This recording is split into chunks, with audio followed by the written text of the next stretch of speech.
जय हिंद दोस्तों। कल हमने प्रधानमंत्री के बारे में पढ़ा था। आज इससे रिलेटेड जो क्वेश्चन है उसको देख लेते हैं।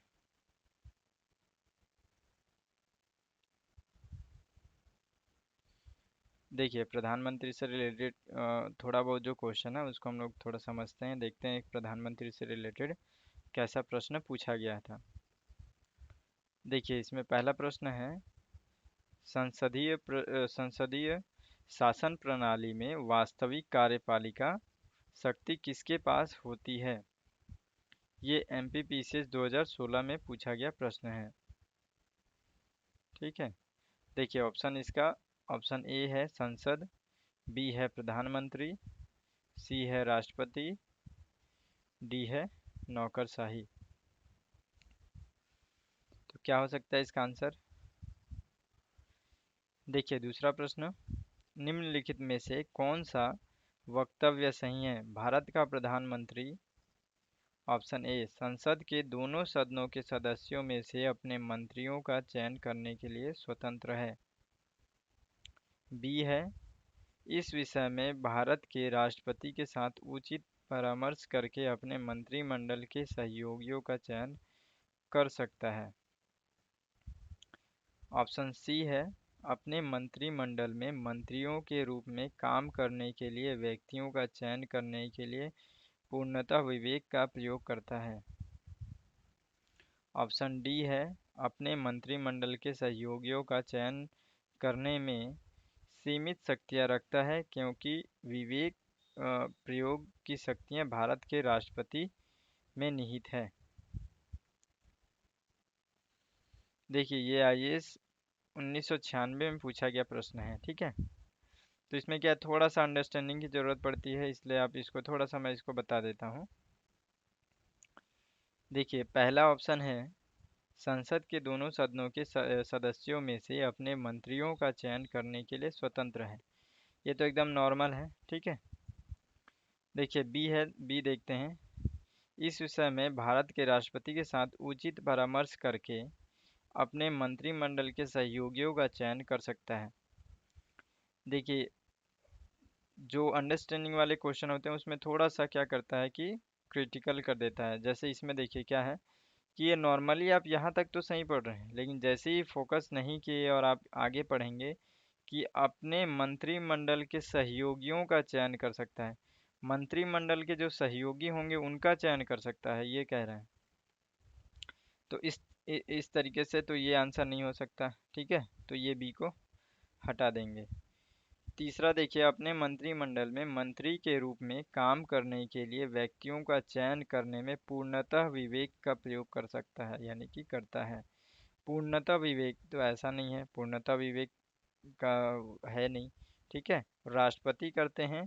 ठीक है, लेकिन वो केवल एक तरीके से सलाह देते हैं कि हाँ आप ऐसा कर सकते हैं, लेकिन पूर्णतः नहीं कहेंगे। ठीक है ना।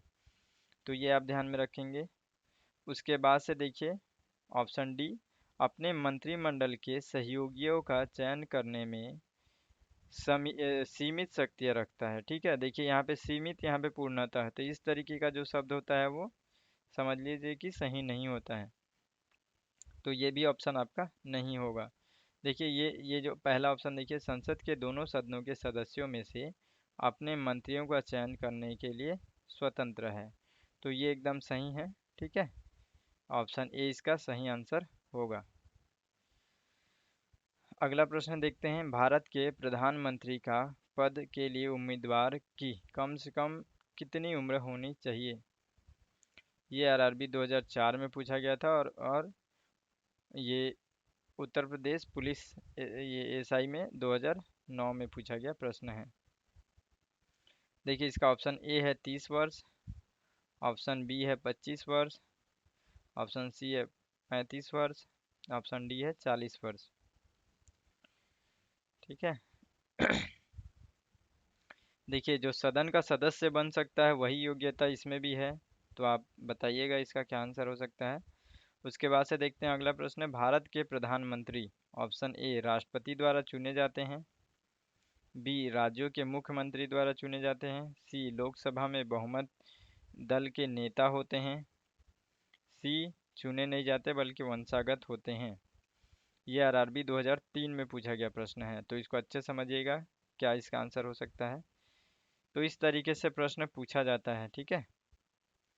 उसके बाद से देखते हैं अगला प्रश्न, प्रधानमंत्री कौन बनता है, ठीक है। ये आरआरबी 2004 में पूछा गया प्रश्न है।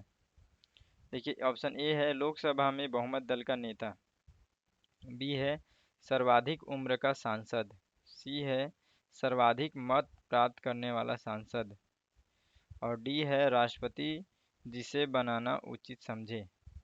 तो सब थोड़ा सा क्रिटिकल जैसा लग रहा है यदि आप फोकस नहीं करेंगे तो इस तरीके से आपको आंसर निकालना है और कॉन्सेप्ट को इसमें समझना ज़्यादा ज़रूरी है, ठीक है। इसलिए मैं इधर उधर की और भी बहुत सारी बातें नहीं किया हूँ, केवल आपको कॉन्सेप्ट मेन जो है उसी को मैं आपको बताया हूँ, जो पिछला वीडियो है अपना प्रधानमंत्री का, ठीक है। तो अगला प्रश्न देखते हैं, प्रधानमंत्री की नियुक्ति कौन करता है। ये आरआरबी 2003 में पूछा गया प्रश्न है।